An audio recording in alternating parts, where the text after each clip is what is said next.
Slowly but surely, right? Mhm.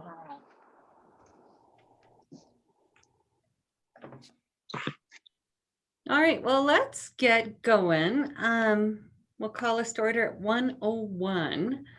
Good afternoon, everybody. Did everyone get a chance to take a look at the agenda? And does anyone have any additions or deletions for today? Taking that as a no, can I get a motion to approve the agenda? Cindy, all in favor? And what about the minutes? Did everyone get a chance to review the minutes as well from last week? And were there any changes in the minutes? They look good as always. Can I get a motion to approve the minutes? Shara, all in favor? Awesome. All right, well, let's get moving right into the public engagement survey. So super exciting, you guys. To date, Nicole just did a check and we have received 320 surveys online. And I anticipate these numbers are just going to grow because of the newspaper is coming out today. I don't know if anyone had a chance to actually get their paper, but it's beautiful. So as soon as most people open it up to get out their flyers, it's right in the middle. And it's the first 4 pages in the insert of the Eagle.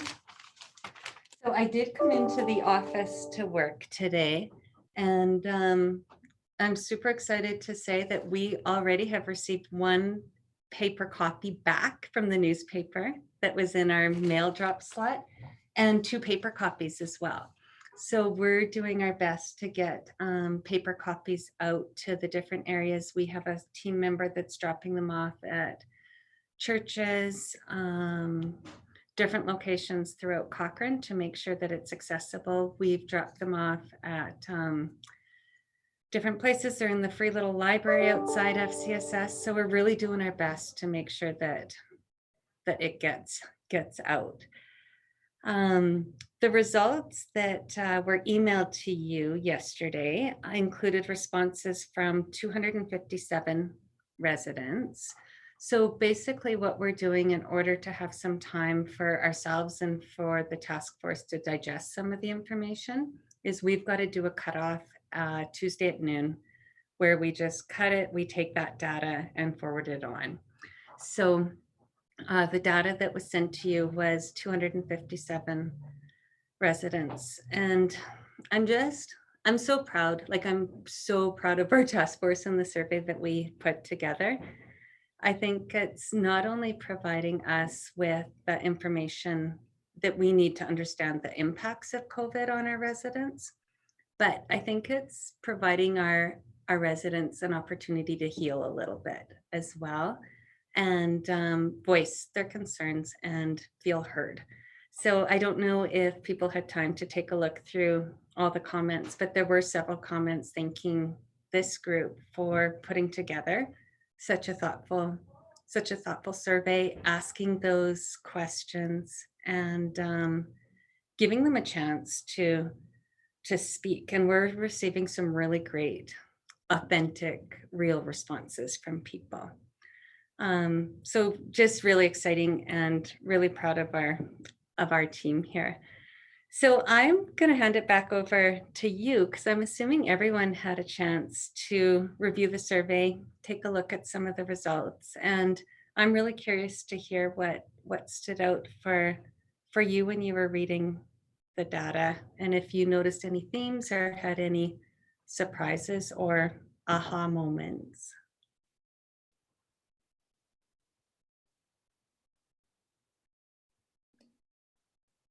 Susan.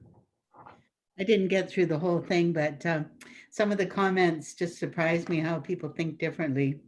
And for example, going to the Black Lives Matter rally the other day, I was really impressed with how many people wore masks. But according to one person, they didn't think hardly anybody had a mask on.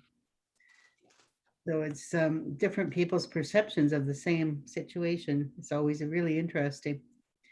I was also wondering if you were able to connect with the youth at all through the schools or anywhere. We have sent it out. So the demographics from these 257 surveys that we got back, there were no youth at all.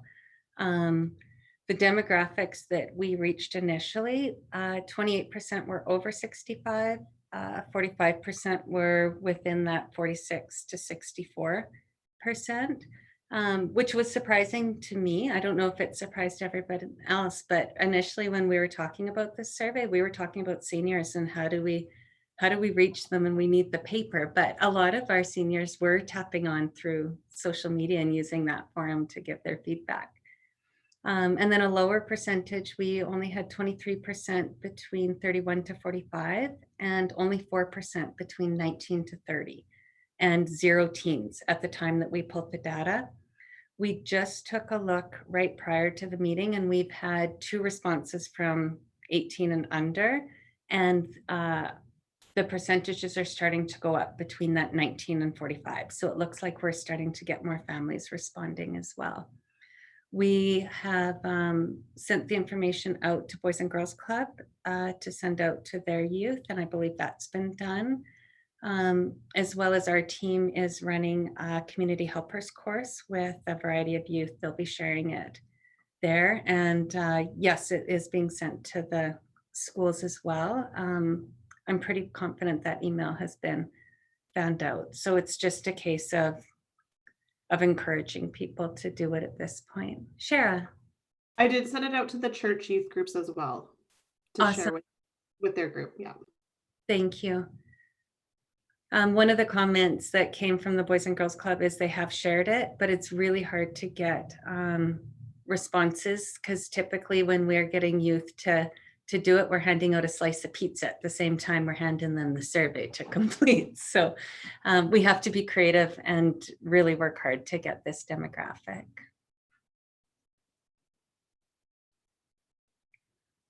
Any other comments or themes that people were surprised to see?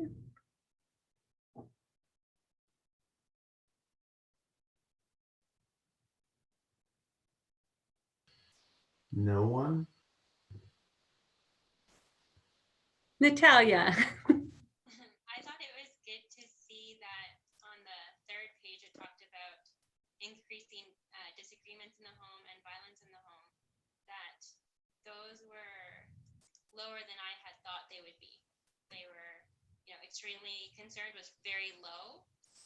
So that was good to see, because I don't know if anyone else heard, that was, I guess, a really big concern with a lot of other foundations, that they would see increase in violence in the home.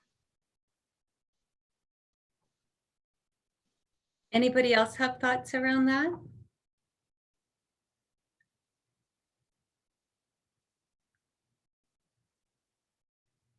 I read that part too, and that jumped out for me as well, Natalia. I was trying to do some percentages last night as well, and when I was looking at that question, it was a bit of a range between extremely concerned, moderately concerned, and somewhat concerned, I believe, and then there was a not at all concerned category. In terms of violence in the home, we're sitting at 2.5% of families that responded, or individuals that responded to the survey, are experiencing some form of concern, between extremely to somewhat. And in terms of increased conflict, 30% were rated either moderately to extremely concerned. So that number spiked pretty dramatically for me, just in this past round. So it'll be interesting to see where that lands as we start hitting more people and hopefully tapping into more families as well.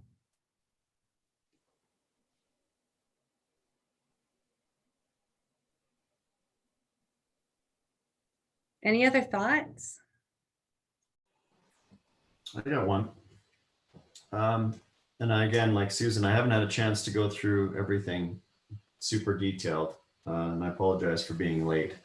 today. But the overall, just general feeling of negativity, I guess, around not being able to socially interact with people, I think was a theme throughout, whether it was, just people touched on it in different areas. So I wonder if that isn't like an underlying theme that maybe we could address with something. And again, that was me with my rants about positivity last week and maybe the week before, the week before that.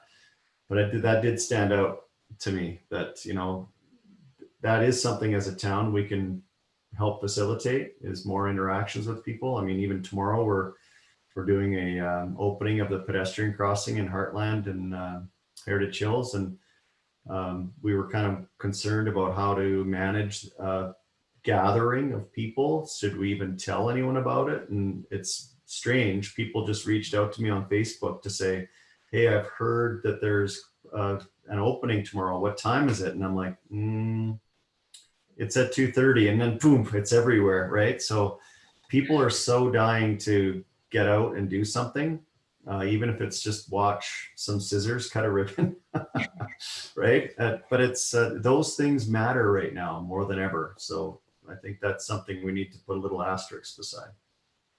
Yeah, absolutely. That was one of the main areas that I identified as well. Was there high degree of loneliness? People are missing. They're missing people. They're missing face-to-face interaction, face-to-face contact. Their friends, their family.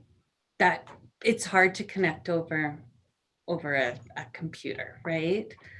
And then I also took a really good look at, we asked the one question about keeping your spirits up and what does that look like? And one of the things I highlighted was just, we need to perhaps look at some innovative ways of connecting, and how do we create that community spirit again and that sense of community in a way that's very safe for our residents, but allows for that connection to occur. That was one of my main takeaways as well. And to your point, Jeff, it's, when people are saying that, the negativity, but I think if we want to reframe that, it's saying what they want, right? They might say what they don't have, but I think what that speaks is to the larger need. And when you want to go deep into the data and find out what is the data story? What is this data trying to tell us within the theme? And what is that in terms of a story for our residents? And what they're saying is we're yearning for togetherness, and our community really matters to us. And so I want to get reconnected to my community, and can we find ways to do that again? And I think, we could look at some of the mental health outcomes and all of that. But I think if we're looking for some quick wins, that actually speaks to the story that's contained within the data. It is saying that we're social beings and we want to connect, and that connectivity has been missing, and maybe people in the beginning didn't realize how much of a need it was and how much their community really mattered to them. So reframing this, I think we have a really good opportunity to take some collective action and see what our residents are speaking to, and perhaps highlight with some community activity, whether it's block parties, whether it's, again, I get the social distancing piece, but how can we move the pegs around and get creative and make that happen? So I completely agree. And it's, I think the community is fundamental in keeping the economy going, and for meeting the needs of individuals through provisions of supports. So that's how the two go hand in hand. So I couldn't agree more. Thanks, Terry. You summed it up beautifully. I love that yearning for connection. Love it.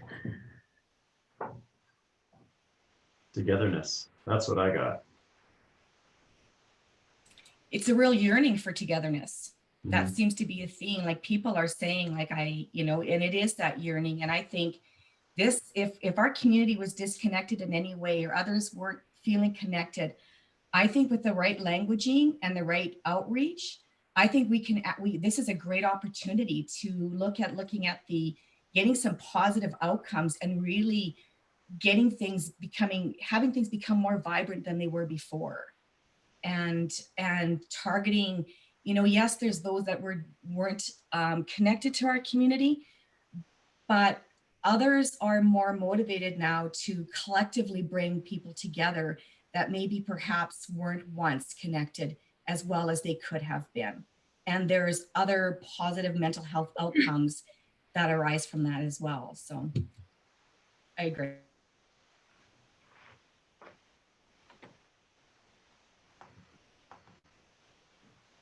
Absolutely. Who haven't we heard from? Cindy, Shara, Lauren. Come on. I'm not afraid to put you on the spot, guys. I have to be honest, I've been swamped this week. I haven't had time to look it over yet. Okay, thanks, Lauren. Hi. I loved how Terry summed everything up with the community and the connection. I was having a hard time unmuting. A couple of things that like with the domestic violence that came up. I was, thinking about the first bit of surveys that came in, that there was some concern about isolation. The fact that that was coming from our seniors, because most of that was senior based on the first bit of surveys.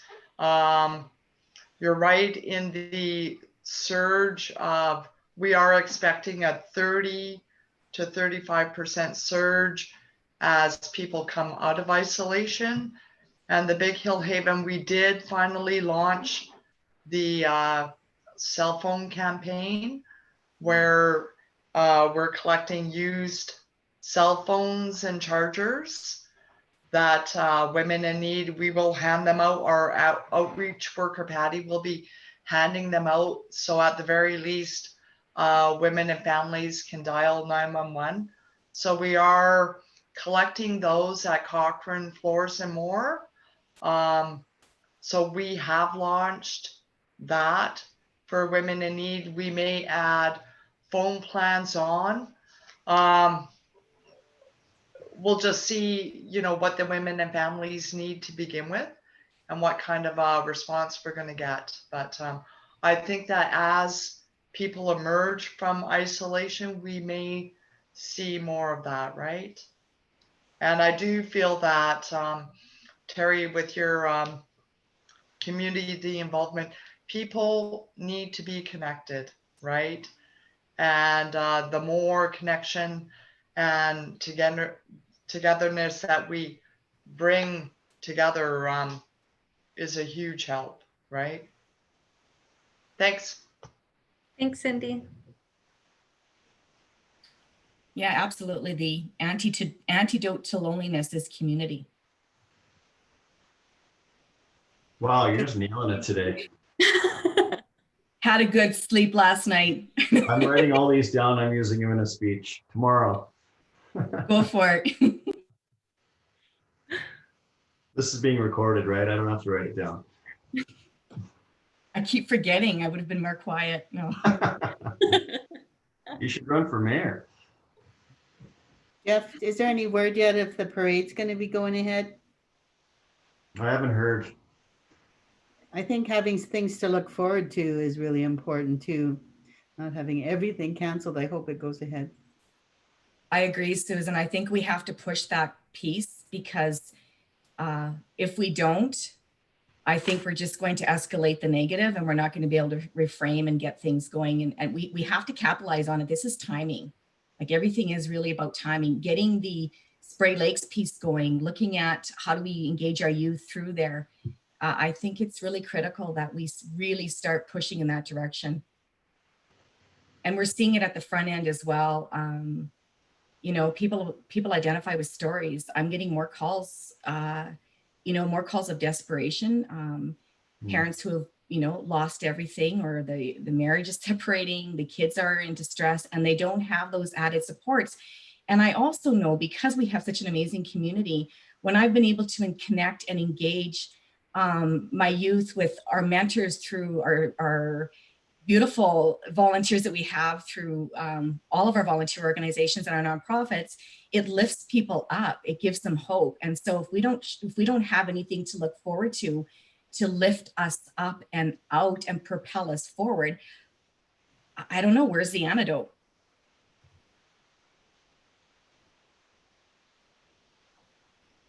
You should run for mayor, Terry.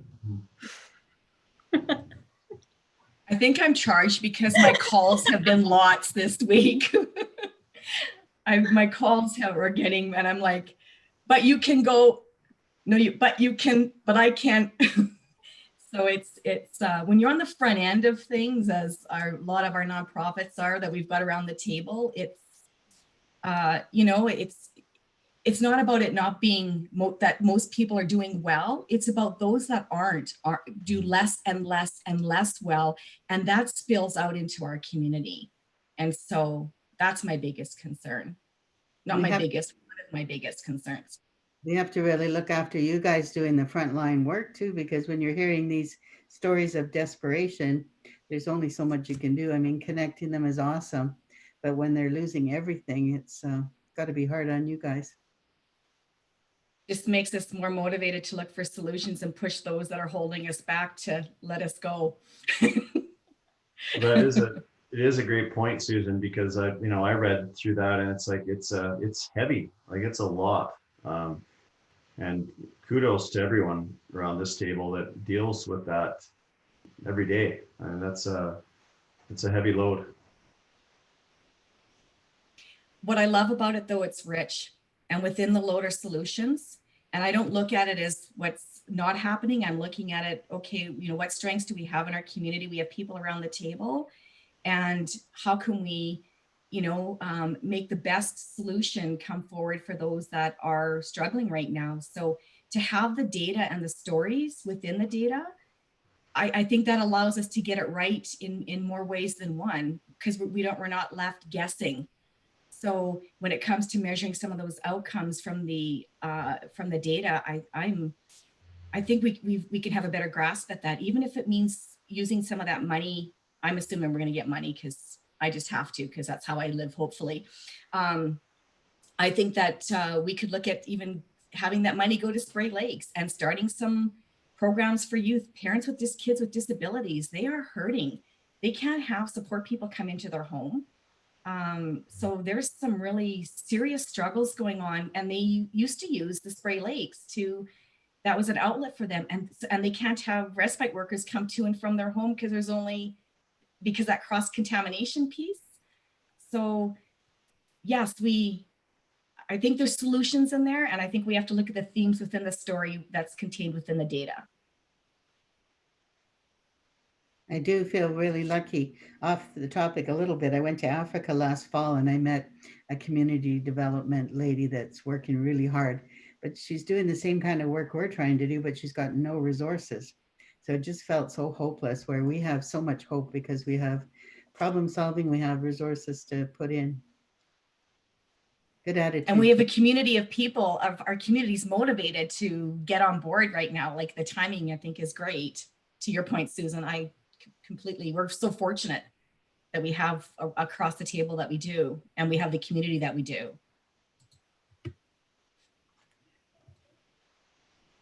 Absolutely. I just want to make sure that we get a chance to hear from both Shara and Jan as well.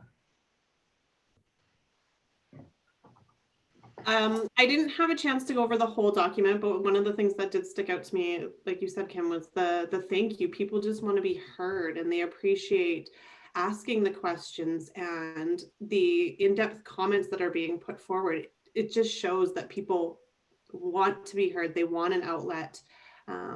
Even if they're talking to a piece of paper or the computer, they want it to be out there so people know what they're going through. So that was one thing that stuck out for me for sure. And then that community connection piece.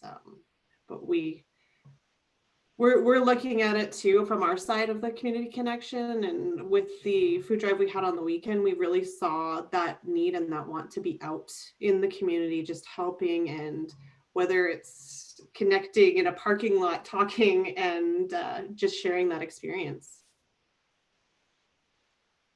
Great, thanks, Shara. One of the interesting, I read the results line by line because I love this stuff. I don't know if anyone noticed the one comment, and somebody actually said, I wish this would have been a telephone survey. So I would have had the chance to actually talk to somebody and be able to tell them how I was feeling. So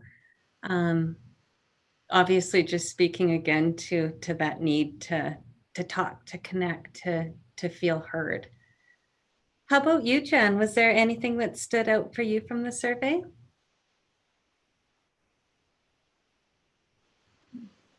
The things I noticed were social interaction, like everybody else, financial needs, and communication, which you mentioned.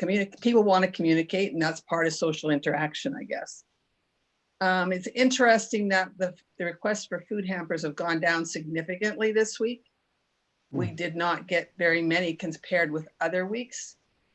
And when I was going through this, it looked like most people were not as concerned about the finances as I thought they would be. Like the numbers for being most concerned about your finances, maybe it's like Terry says, the people that are in need are really, really in need, and the rest of us are doing okay. But we have to reach out to those people somehow and get them addressed. Yeah, and the community spoke pretty loud and clear about that as well. There was lots of comments about support our most vulnerable, support those who need it, make sure we're getting help to the people that need it the most in the community. Absolutely. The food did surprise me a little bit as well. Again, this time, Jen, because I thought we'd see like a higher number this time. I did look through the financial piece from like the amount of money that people earn who were responding. And we did have a cross section, right? From below 20,000 to high income earners. So, and it was distributed, I want to say fairly evenly, a little bit more high than the low, but a lot of people coming from that middle piece of the financials as well. It'll be interesting to The other thing, oh, sorry, go ahead. one of the other things I noticed was in the question that you had, whether they were happy or sad, very few said sad. Nobody said angry. Most people are feeling okay. So that number was interesting to me.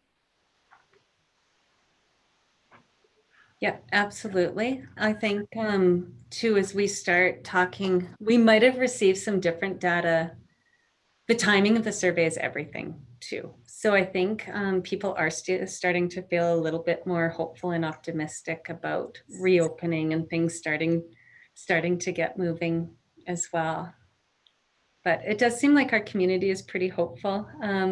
Terry also said that people are looking for solutions, and in the comments, people are providing us with some really good information and some ideas that we could take forward as a task force, which kind of leads me to my next question for everybody. When you were looking through the results, did anyone have any ideas that the task force can influence? Terry, you brought up a really good point about community connection.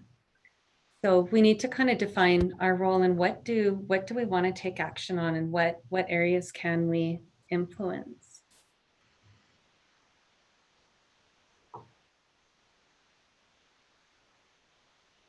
I'm throwing it back to you guys again. You're going to make us do homework every week now. I am. You guys are pretty quiet. So. Well, I'll go first. I have no shyness or lack of speaking. But I'm not so eloquent as Terry today, so I'm going to take a back seat to that. But the one thing that I've thought right from the beginning, and I've probably shared it here 100 times, well, the one thing that came up, I think, is the importance of community events. And I think we've already highlighted that if there's any community event, whether it be, the parade or opening of something or anything the town has anything to do with, we should be encouraging council and administration be doing that or funding that, maybe even more so. The other, I think, is, and it's something we're doing from the Economic Recovery Task Force on Monday at council, I believe. One of the recommendations is going to be, community beautification is super important. But I think having that as a recommendation from this task force as well would hit it home even more, right? The mental health side of things. I think those are two easy and almost quick wins that we could do that I saw, and the data from the survey backs that up, just to get the conversation started.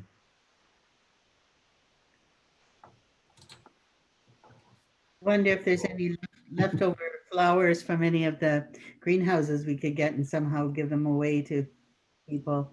So I think people are gardening more than ever, but they may not have the finances to do as much as they'd like. Well, I know one of the initiatives that Airdrie is doing that I thought was really well done.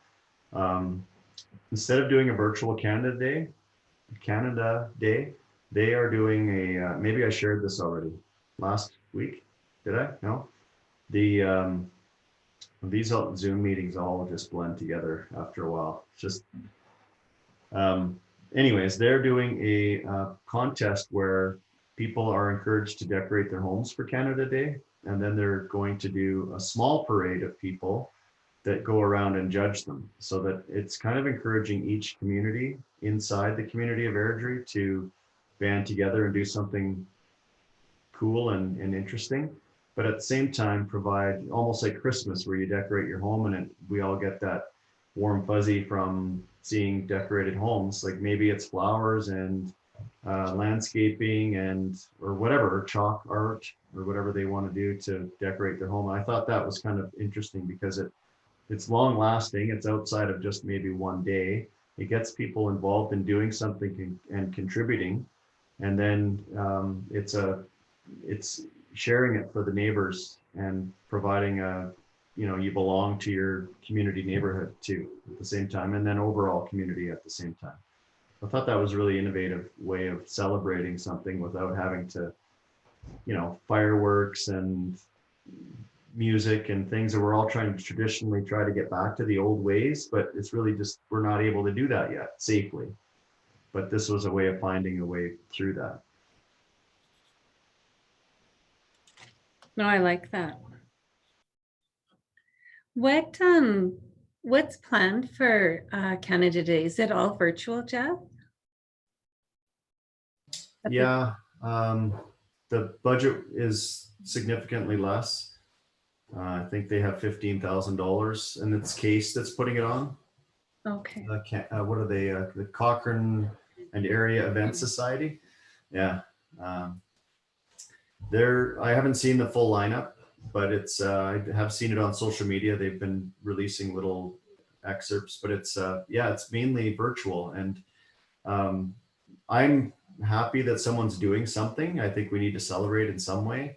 The one but I have is that, like, if I can't be the only person that's sick of virtual meetings, and so I, for one, am not going to be sitting on Canada Day inside my house watching Canada Day. I'd rather be outside or with friends or family or neighbors or whatever you can do.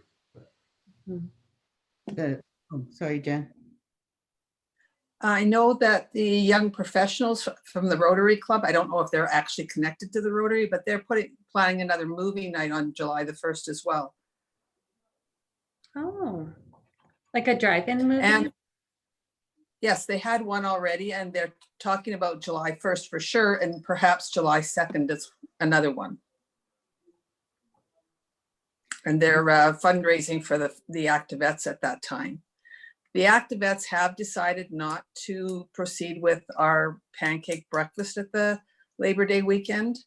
We do not think that we can find a way. We struggled. We didn't want to cancel it, but we did not think we could find a way to serve pancakes in this new environment.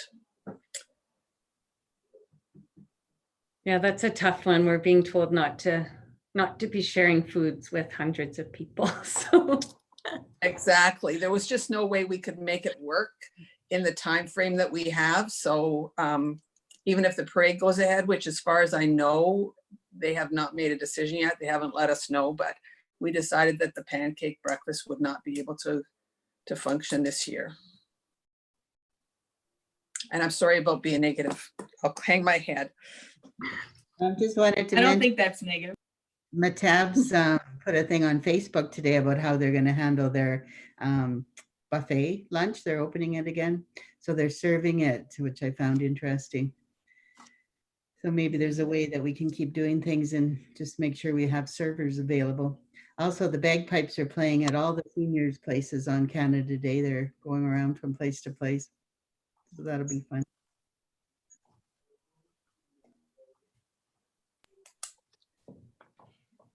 I'm glad to hear the bagpipes are out. I think those kinds of things are so critical, and they bring our seniors are looking forward to seeing that happen in the community, and it gets them out and changes things up a whole lot versus sitting inside your room in four walls. There's a lot of it's really hard on our seniors right now.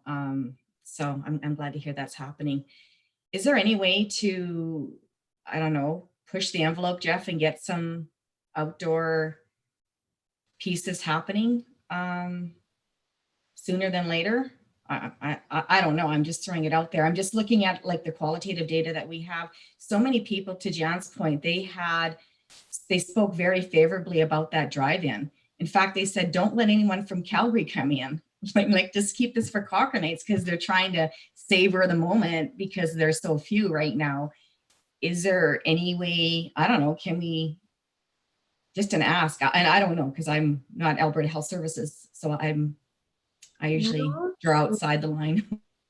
But now I believe the rules are 100 people or less outdoors for outdoor events. So that's the new rules. So as long as it was under that amount, I'm assuming we'd be okay within AHS guidelines.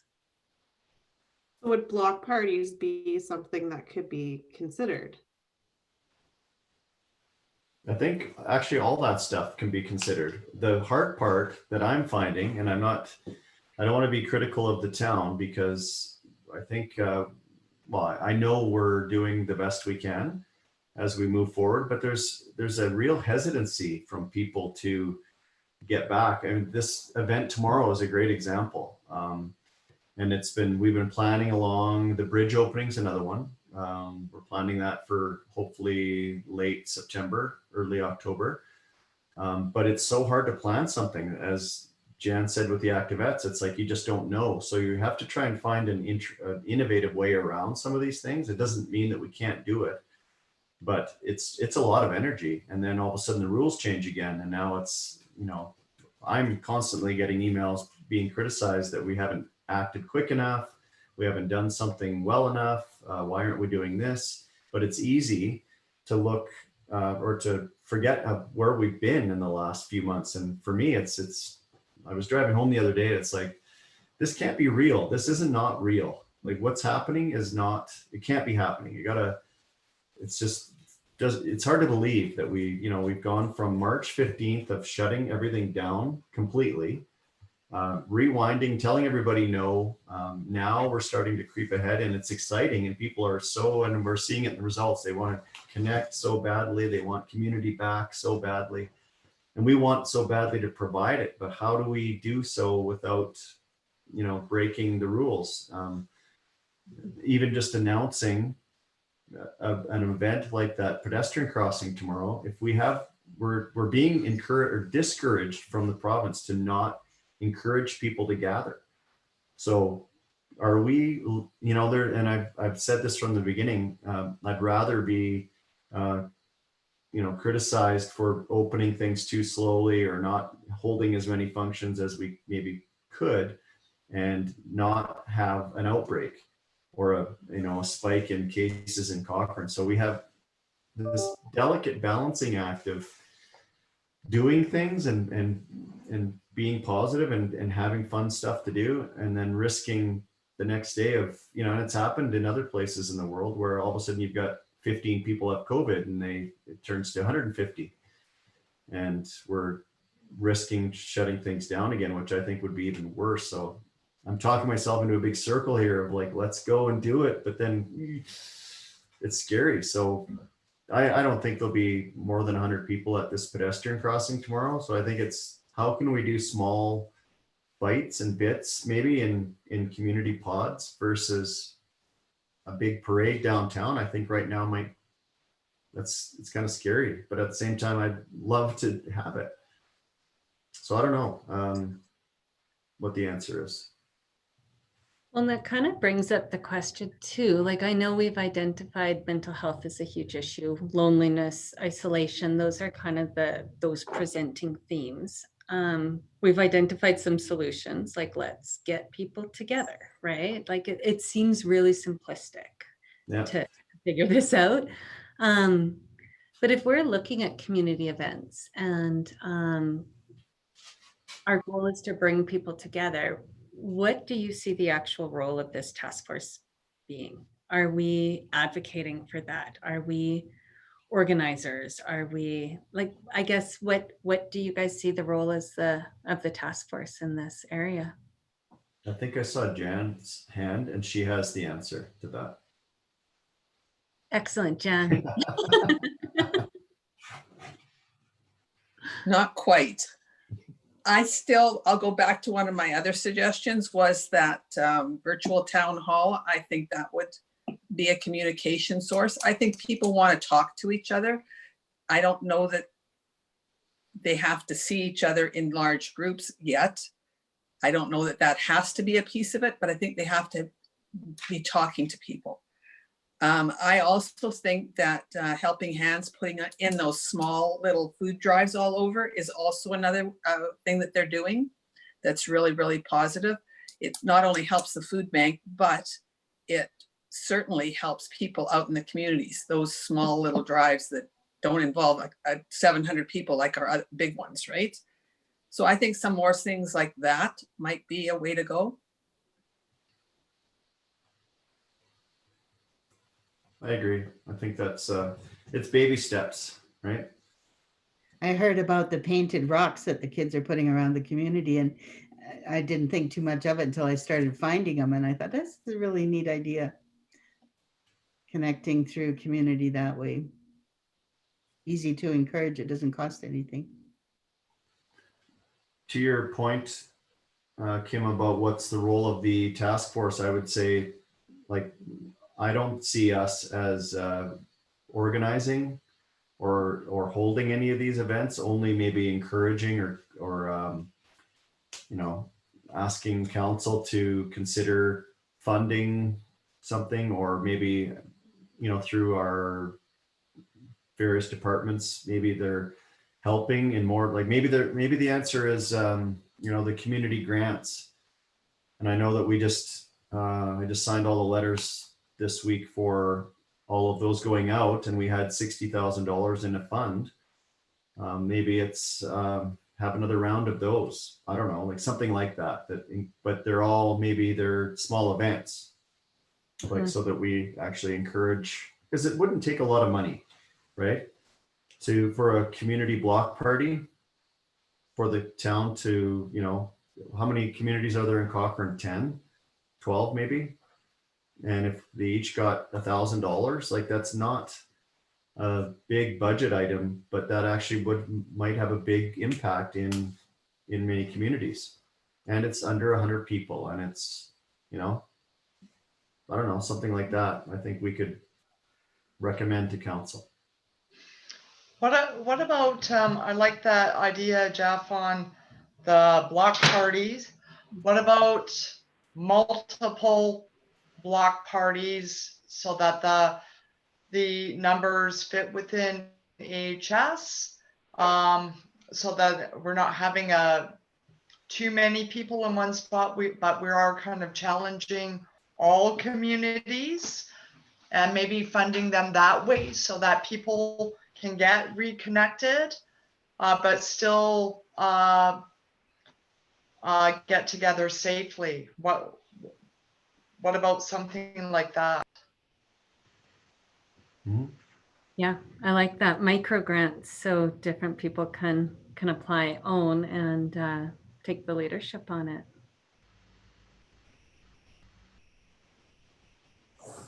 this exact thing, and I'm trying not to talk so much. I say that every time. It's a theme. The Economic Recovery Task Force went through this exact same conversation, and we landed on, and it's awesome to watch. Everybody's got these ideas about how we can help and how we can immediately help. And I think we have to focus on some of those things, and that like might be the block parties and these recommendations that we've been discussing. I think we also have to zoom out, and obviously we're not going to get there today. We might start to, but over time, have a bigger picture thing for longer term help for people. The short term might be some of these quick wins, but I think we do need to focus on some, the big picture and how we can help these. What did I write down? Our most vulnerable over the long term, not just in say on a weekend here and there, but how can we really make some help? And that, I think that's maybe later in your agenda, Kim, with the grants. Yeah, absolutely. That was actually one of my next points under communication strategy, is taking a look at once we get the results, how do we disseminate them? What does that look like? And taking a look at the grant opportunities that we discussed. So I can move into that quick and give you a bit of an overview. We did reach Got her out. hand up again, though. Sorry. She Sure. holds it over here. We can't see it. You gotta put it in Oh. here. Go ahead, Jen. Sorry. I think that you don't even need to provide money for block parties. People just need permission to hold them. They don't feel comfortable now doing that. They've been told so many times that they're not supposed to gather in groups, that they're not doing it. I mean, if people were allowed to do block parties, they probably would, or understood that they could. You probably don't need to provide any money at all. You just need to provide a safe environment for them to do it. To say, okay, it's okay to do that now. Sorry, I'm just as talkative as anybody else, I guess. No, that's a really good point, Jen. And it is us I think people are tired of hearing what they can't do, right? We're getting these messages all the time from the media. Everything we hear is don't. And if we can shift that and remind our community and our residents what's possible and what they can do and what is safe, then hopefully we do shift some of that mentality as well.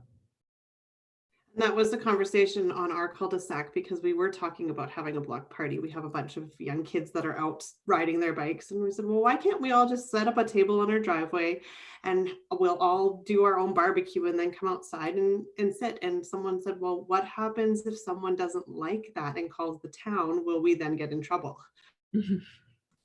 I agree with Jan. I think that's a really good point. I don't think we need to even do the micro grants. To your point, Jan, people just want to know that it's okay. So why don't we facilitate those quick wins and give people a venue to speak through that, and ways and means that they can celebrate their community and celebrate that things are opening up in the ways that they don't look like they did 3 months ago. So it provides for that. So yeah, I like the block party idea, but I do think the town needs to set the languaging around it. We could put a package together and sort of run it by health services to make sure we're on the right track and deliver a package to each community. Exactly. And it also humanizes the data we got from people. We're saying we're listening. They're saying, thanks for asking us about, how we feel. We want to say thanks for sharing your story. And so we've heard you. This is what we can do with pieces of your story to make things a little bit better. We can't go to the other parts yet, but to Jeff's point, we have to think broader, but we don't have enough data yet. That'll come in so that we can speak to the larger, the larger needs. And the community is saying, like, put those high needs, invest in that, but also let us know what we can do right now. So I think both are necessary. And Jeff, if you can keep us in mind while you're on the other task force, maybe there's some way to build on something to what they're doing and add a social piece onto it.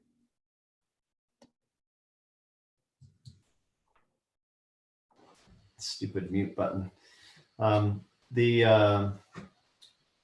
Maybe this is a good opportunity to give a little update because the two questions on our survey that were around the healthy and safe shopping, that's going to be really good for the other task force. So they're focusing right now on, like I said, same conversations we had. How can we help right now?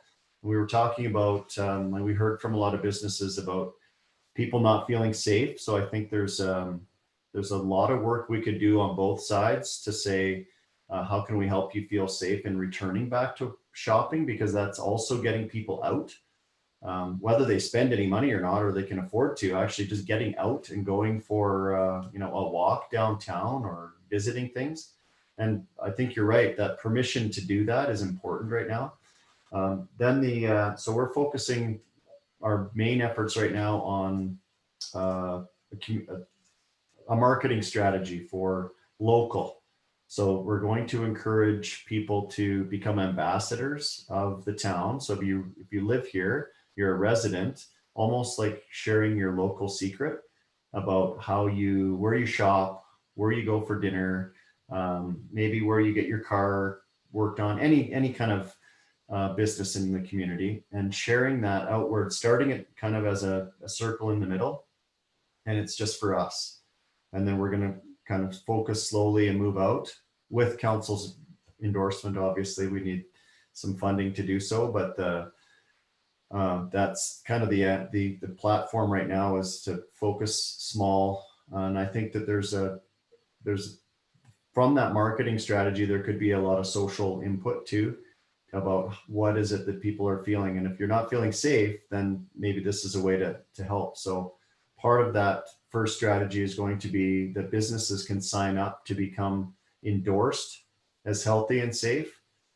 We've had our business inspected by the town, and we followed we've been approved, and we're healthy and safe. And then they're going to get a sticker on their door saying that, so that us as residents will know that they've gone through the program, and it's not just, we don't have to take their word for it. It's going to be approved by a body, and to help to get people, to encourage them to make that first step, which is what we're seeing as the hard part of leaving your home, to whether it be to have a block party, go downtown and shop, or something bigger. So we have to actually kind of nudge people ahead a little bit.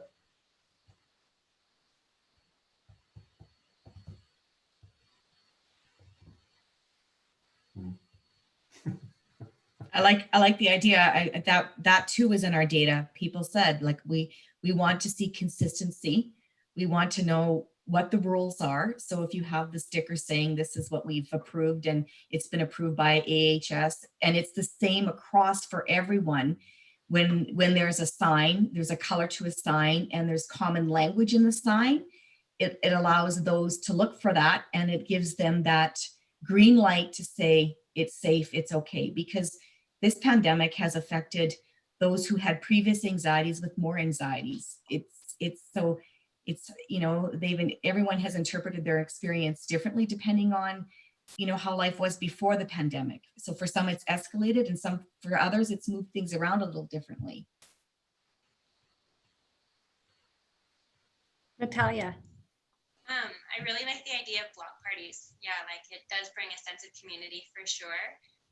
With building on the economic committee, could it be that at these block parties we have a sign or some sort of information that we could give to the residents, letting them know what businesses are safe, and kind of building a bridge with that,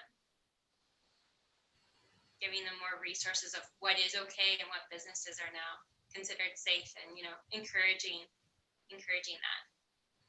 Yeah, good idea.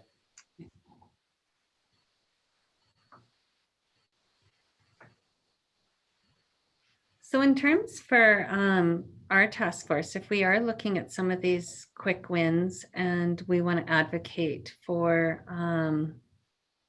I guess, communication to come out and being able to notify our residents what's safe, if we were to go to council and do a presentation, I would say we'd be looking at July for sure. When is the meeting in July, Jeff?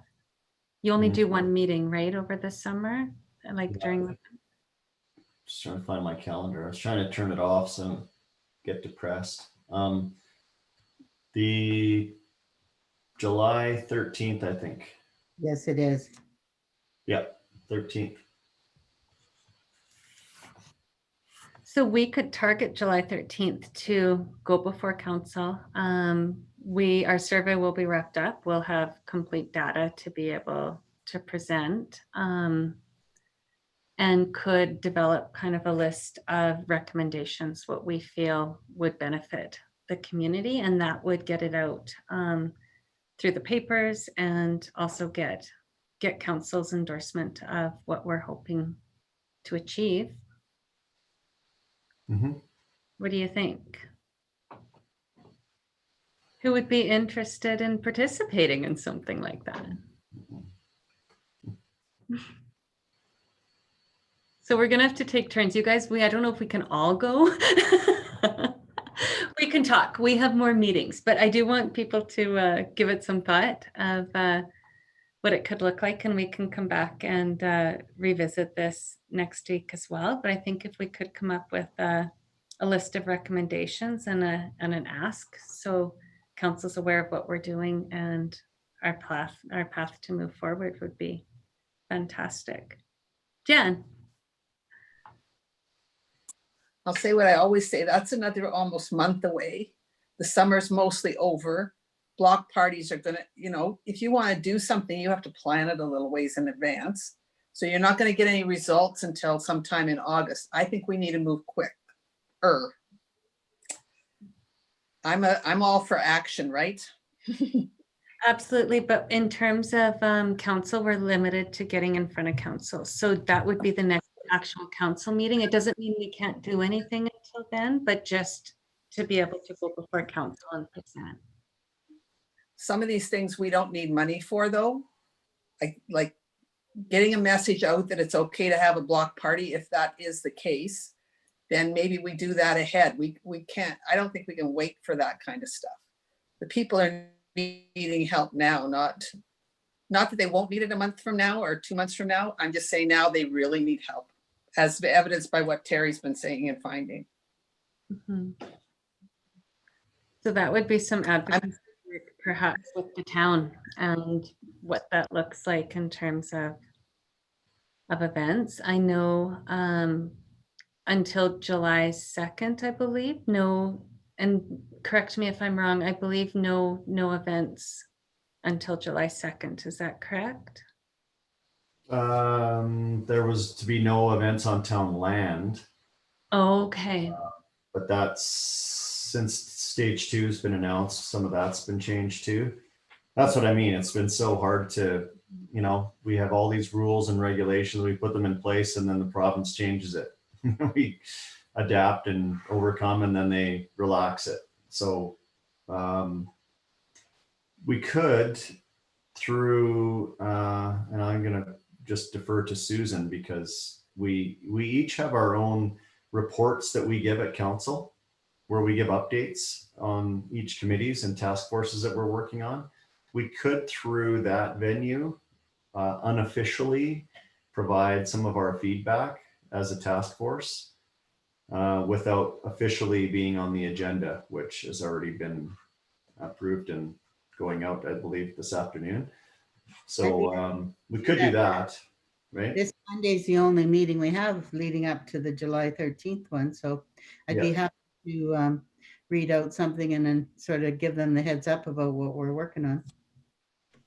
And not official recommendations, just things that, these are things early themes we're seeing in the survey results before we tabulate the survey. And that people, I think we need to discuss them here and agree that that's what we should say as a task force. But I think we've all said the same thing pretty much, that mental health, people need community more than ever, everything that Terry said. That we share that. And then some of our early indications are that, we need to be communicating with people that it's okay to do this, this, and this. That might be a way forward without, we're kind of circumnavigating the official, which I like. I'll get in trouble at the other end, but we'll beg for forgiveness afterwards. We don't want any roadblocks. We want to get at it, right? I'll blame Susan. No, that's awesome. If you would do that, Susan, that would be great. And then we'll still work to get onto that presentation, councils, because I think it's important for us to go and for them to hear the results and what we're working on. But if you would do that preliminary plug for us, Susan, that would be fantastic. I haven't asked, can I, just one Yeah, question, sure. because I don't understand the full thing about council. I leave that up to Kim. I just try and color outside the lines most days. So anyway, and Kim keeps me in the lines and I keep trying to color out. Piggybacking onto Jan's comment, is it possible to have a block party and put it in the paper saying, you know, this is what the community said. We heard you, we're listening. We can create that story, like we can throw in some little comments. We don't have, like, we want to, it's non-identifiable, right? Because it's not identifiable, and it would just reinforce the desire and the need of what people are primarily saying, and then get it going. Can we do that? Or do we have to do, like, I don't know that part. That would be fun to put something together for mid-July, maybe taking the place of Stampede and having a little theme around Western heritage and making up for all that we're losing in July. Yeah. I It don't, could be, sorry, go ahead. it could be bring your hat, heal your heart dance or something. Jerry should just talk the entire whole thing.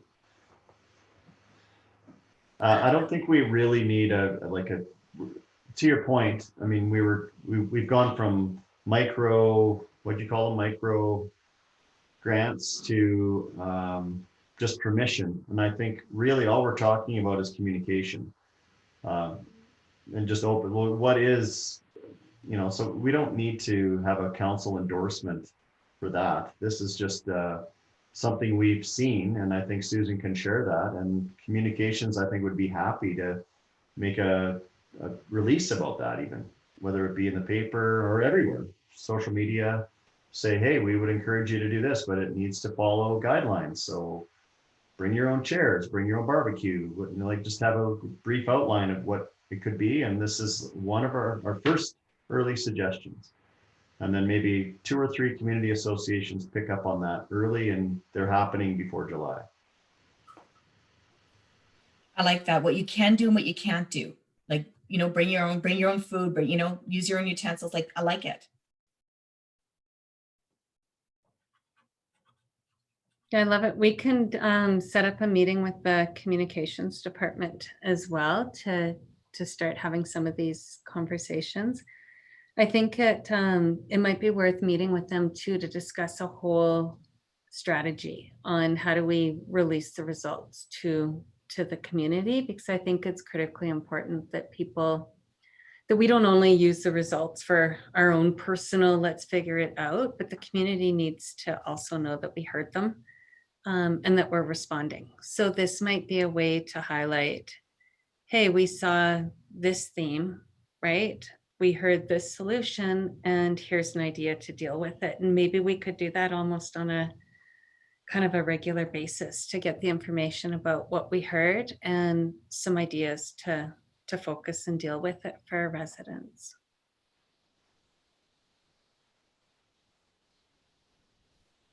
That sounds okay? What we can do, I believe, and Jeff, you might be able to speak better to this than I can, but the Economic Task Force, I think they have a communications, like a separate committee, do they not? Or am I making this up? Did I mute again? No. We set up a little subcommittee and it was just, well, we were lucky we had some subject matter experts in marketing and tourism. So we had Joanne from the head of tourism, Cochrane, and then Kelly, who's the president of the chamber, but also has her own communications business, acted with Mike to help facilitate the early, communication strategy. So that's the long answer of saying yes. Okay. And that might be worthwhile for our team, is to have a few of us kind of working off to the side and talk about a bit of a communication strategy that we can bring back to this group.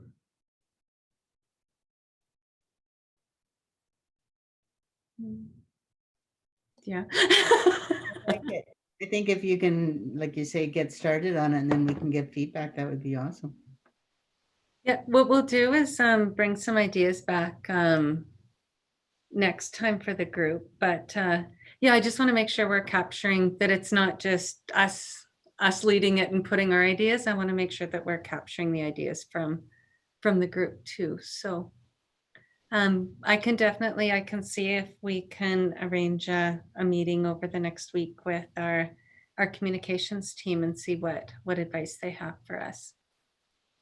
Also, the other thing too that we need to think about is I think it's really important that we're getting these results to the organization as well, like our different nonprofit organizations, because the results that we're seeing are also impacting them and their work. So I think that's something we can put on the agenda next time as well, to talk about what's our communication strategy for that, because it's going to be critical for them. Which leads me into the whole grant conversation. So, yeah. That's one question, Kim. So far we haven't spread this information. Is it confidential until we've sort of analyzed it and put a final report together, or how are we handling? I wouldn't say confidential. I would encourage people not to, you guys are getting all of the data. So in terms of comments and those types of things that we're receiving, for sure, I would keep those confidential, just to make sure people's privacy and whatnot is protected, because they've shared a lot of sensitive information with us. And I think as a group, we need to respect that and keep that piece confidential. In terms of themes, no, I don't think it's that part we don't have to keep confidential necessarily. We could talk as emerging themes, because we don't have the full study done. And I think we're going to see things potentially shift as we get more results. But no, the themes and whatnot themselves wouldn't be. Did I answer your question, Susan? But yeah, again, comments, I think we really need to make sure that we're not singling any of those out, and we can talk more in generalities. In terms of the grant, so a couple weeks ago, we came to the task force and said, we've been looking at grant opportunities, and I kind of presented two different ways that I thought we may be able to go. And you guys thought both were really great ideas. The first was creating a repository of information that would be available for organizations that would be on the Town of Cochrane website, which would allow our nonprofit groups to log on, take a look, find out the information that they're looking for, see if there's grants that are applicable to their needs, and be able to apply for funding. So we are working on that currently. I do have a couple team members that are really busy pulling and doing research on the different COVID grants and funding opportunities that exist. And we're in the midst of conversations with communications as well. So how do we get it on the website? What does that look like? So those are all in the works. And my goal is to have that repository ready by the time we release this information to the nonprofits, because my dream would be able to be, hey, we gathered this data, And we've compiled some resources that are available to support your organization to meet the needs that you see. The other thing that we talked about is there are some big funding pots out there. So through the United Way, the Emergency Response Fund, they put, I believe it was $350 million into that fund. And we talked about the idea of applying as a task force, potentially having Rotary be a fiscal agent. And that would allow us to be perhaps more nimble and be able to address the needs as we see them, to be able to shift and go, oh, hey, food's a problem. We can put money into food. And oh, hey, this has come up. We can do this. It's not as easy as I thought it was going to be. So if I was creating the grant opportunities and had higher control and more power, I would have set it up maybe a little bit different.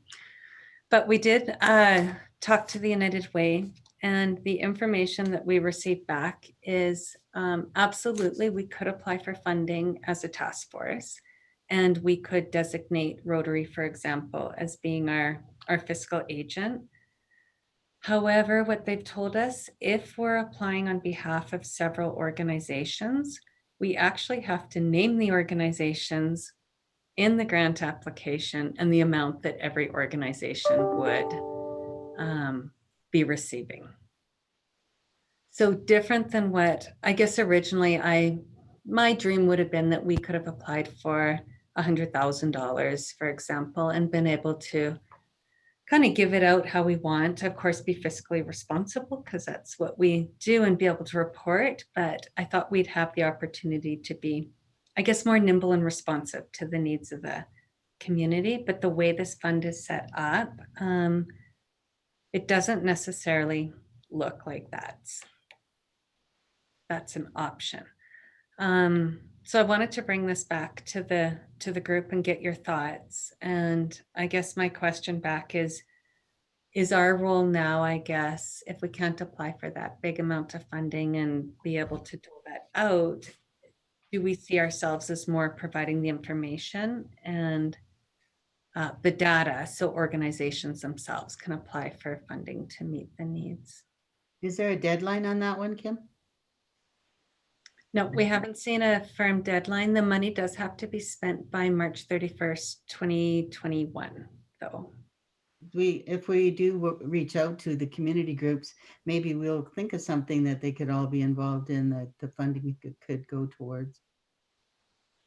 Yeah, it's, if you have more than one group applying, you actually have to like have it exactly firmed out where the money's going to go. There isn't a lot of flexibility in it. So unless it's a one project that everyone's working kind of in partnership with, it'll be fairly complex.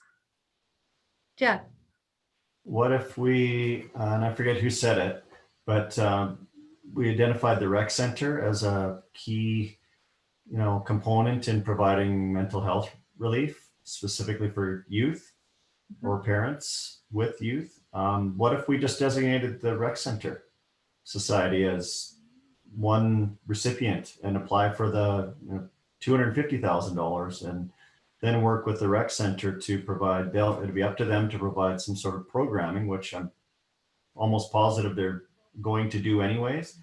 And it would actually help in two ways. I think it provides the mental health relief, but it also kind of provides some fiscal relief for our community. As you're aware, we've just, voted a couple of weeks ago to help them out with up to $1.5 million. If some of that were offset with a grant in this regards, that helps everybody. I love the idea. It would get all the age groups involved. And I know the library wants to do an outreach program to Spray Lakes, where they have books available in lockers for people to pick up. So I'm sure they'd love to be a partner as well. Yeah, and we could determine whether we want to apply for that as a task force, or do we support Spray Lakes to apply for those funds? Because that's going to depend on the reporting piece as well. So if we're applying for the dollars as a task force, and we're holding and kind of being that fiscal agent, we'll be responsible for that reporting Mhm. and whatnot piece. Whereas if we're an advocate and provide groups with the information and support that they need to apply for the grants, we can do that. And then the reporting piece falls specifically on the groups that are applying as well.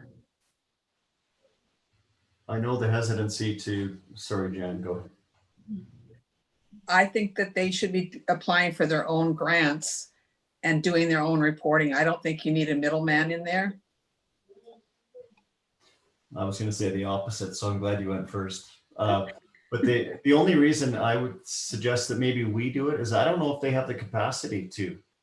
I think they're so entrenched in relaunch and re-entry and trying to get the pool filled and ice made. I don't know if they actually have the capacity or the resources like this team, maybe, you know, FCSS. And I don't want to put more on you guys, but I think that this is your wheelhouse. And maybe we just make it simple. I'm not trying to add a middleman though either. But we could provide, I think we could support and facilitate that process. Being able to, I guess, provide some leadership and support with the grant writing, but it also may be beneficial to build capacity in different areas as well. So if they don't have that grant writing, we could be perhaps setting them up for future opportunities if we walk alongside them too. The Well, and if problem, we look at the, laid off so many people, it's going to take them a while to get up and going. If we could be heavier helping at the front end with some kind of a memorandum of understanding that they have to do the reporting, by the time the reporting period comes, hopefully they're back up to full capacity. what I like the idea about them taking, about the money going to, like to Jeff's point, with the money going to the rec center, it allows us to pivot towards the needs of those that really need it as well. Maybe it's a developmental play program that, and I know we have the resource network as well, but it could be, you know, like a pool integrative program for children with disabilities, and maybe some daycare is provided. We could use the grants to provide for that, but at the same time, we're using a sustainable resource, like a resource that we need in our community, and facilitating support that way. But I'm not sure how that grant would be prepared and who would prepare that, because how do we, I guess my ask would be, once we get the data, like, and it becomes confirmed sort of where we want to go, and we suspect there's some, you know, some youth needs, and we know there's the developmental disability piece and the mental health piece and family piece. How do we ensure that the elements of the data, the main pieces, are being looked after if we're not managing the grant?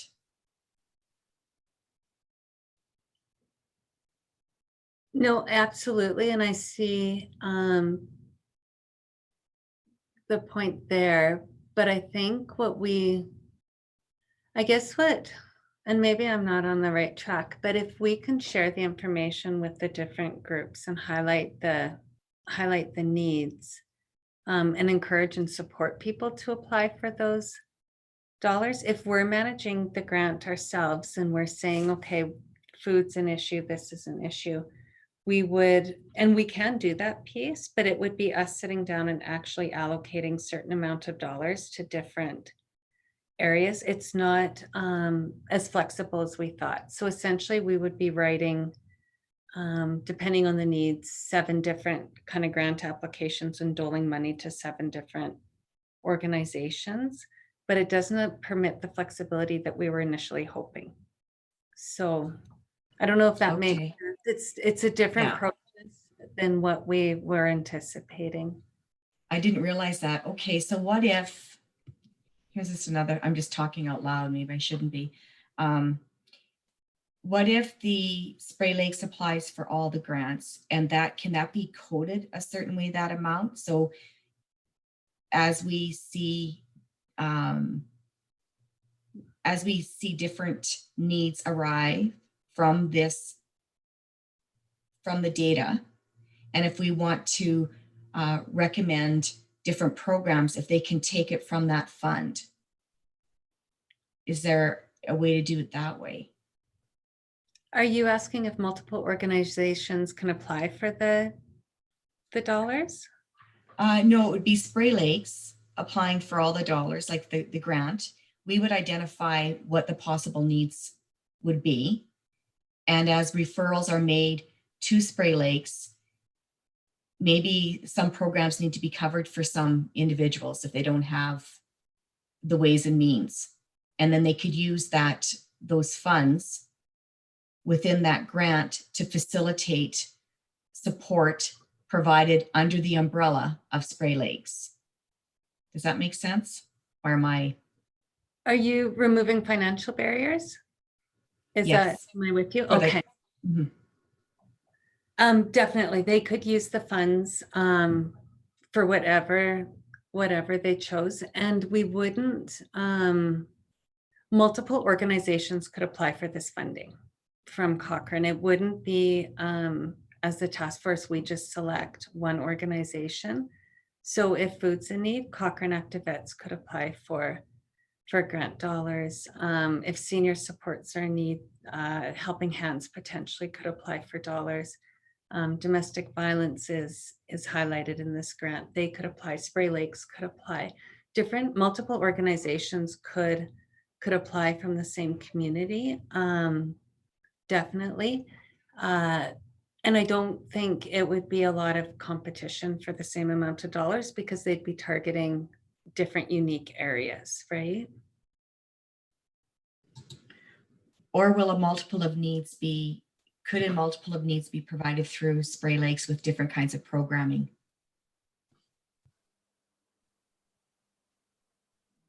Potentially, but then if we're looking at specific things like domestic violence, I like that, I don't know, right? Or food, or some of those like more basic senior supports, like different capacity. I don't know if they could provide everything under one roof. Jan, sorry, you're sitting with your hand up. That's okay. That's okay. One of my concerns is that the Safe Coach program has been waylaid in all this mess. It's gone by the wayside, and I'm very concerned about those vulnerable teens.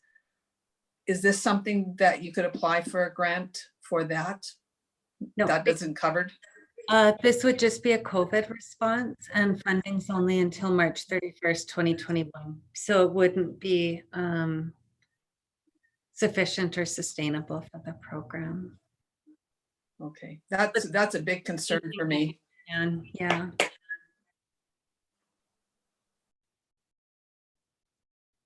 No, these dollars are specifically COVID related, and it's short-term dollars to respond specifically to the COVID crisis that we're experiencing. Youth in crisis could be helped in other ways during this period to the end of March, but you wouldn't have the sustainability for ongoing program. Yeah. You might be able to capture enough data though to demonstrate another need to have a youth worker if you were to use the COVID money to work with at-risk need, because we know that's definitely a need in the community. So we could do that, but we'd have to capture the data. Mm-hmm.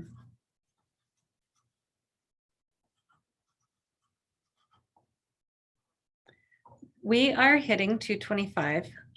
I have loved the conversation today, you guys. It has been so interactive and it makes me so happy. Can we sit with this and maybe give it some thought and come back next week on what is our approach? What should we be looking at in terms of the grant funding? How do we kind of take this piece on and maybe continue the conversation next week? And I'll take some time to kind of reflect and see what our thoughts are. I just want to put something out there because that's on my mind right now. And because with you asking Kim about whether or not we should be applying for the grants or letting organizations. We're talking about the organization survey as well. And I think that if we have recommendations to take to the organizations, they know their organization best, and what their funds could serve best, as long as we provide the needs that we're seeing as part of the task force. That's just my thought before we go and I forget it for next week. I absolutely, I completely agree with you, Shara. I think the survey, we're setting all of the different groups up for success to apply for dollars. And the survey was done very thoughtfully. So like a whole gamut of different agencies can pull the data that's relevant to them and be able to make the case for why these grant dollars are necessary. The organizational survey was something that we did have on our agenda under new business. It did get sent out by Nicole yesterday. Did people have a chance to, I know we inundated you with a whole bunch of reading and homework prior to this meeting. Did people get a chance to take a look? I didn't see it. Was it all in one email? Yeah, one email, it was a separate attachment. Do you want me to pull it up? I can pull it up. Well, with us I'm having, gonna table. I'm wondering, why don't we table this for next meeting? Because I'm sure people have other virtual places that they probably have to be getting to shortly. It does look like this. It was attached to your email. We did our best to keep it to 15 questions. So we kept this one as short as we possibly could, trying to glean the information that we felt was most important. But if people want to take the week, take a look through, see what you think about the questions. If there's anything that you feel is missing, we'd be happy to add it. And one of the things that we talked about is once we get kind of this survey wrapped up and data together, we would survey the organizations and see what is their capacity, what are they needing, and make them aware of the results as well, and potentially the grant repository. So we still have some time. We're not in a huge rush. If we review this next week and get it ready, we'll still be in a really good place. So that'll be your homework, you guys. And we'll also get data out to you as well next Wednesday. We only have another week and a half, I guess it is, to be collecting surveys. So please help us spread the word, get it out. And I'm looking forward to see what the response was. Jeff, you missed the very beginning, but it came out in the paper today. And I snuck into the office. I'm actually working in the office today. We already received one paper copy in our drop slot.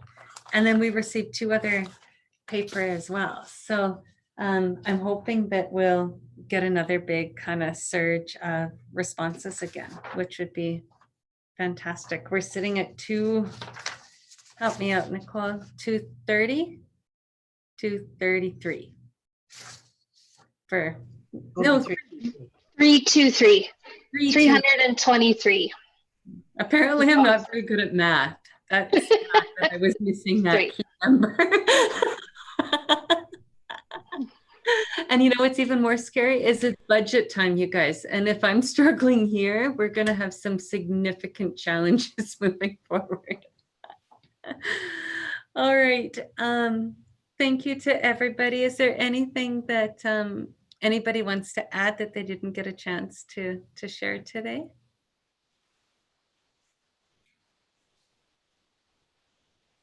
Doesn't look like it. Thank you for the engagement and all the chatting. It was great to have so much interaction today. So I look forward. Yeah, I look forward to seeing you guys all next week. Okay. Thanks, Kim. Thanks, guys. All right, take care, guys. Hey, everyone.